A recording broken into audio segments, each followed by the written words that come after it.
দেশের স্বাধীনতা সার্বভৌমত্ব নস্যাৎ হতে পারে আপনাদের একটা ভুল ভোটের কারণে। আল্লাহর ওয়াস্তে কাজটা করবেন না।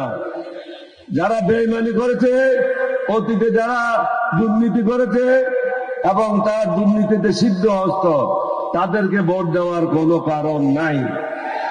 তাদেরকে যদি ভোট দেন, এটা হলো আপনার কাছে একটা আমানত। আমানতের খেয়ানত যারা করে, আল্লাহ তাদেরকে ক্ষমা করবে না।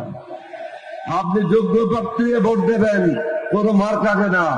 11 দলীয় জোটে যে যোগ্য প্রার্থী আছে, এখানে কোনো ঋণ খেলাপি নাই, এখানে কোনো সন্ত্রাসী নাই, এখানে কোনো চাঁদাবাজ নাই, এখানে কোনো রড দালাল নাই। সুতরাং নিঃসন্দেহে আপনারা আমাদেরকে বিশ্বাস করতে পারেন। আমি একজন মুক্তিযোদ্ধা হিসেবে আমি কেন জামাতে আসলাম, এটা আপনাদেরকে বুঝতে হবে।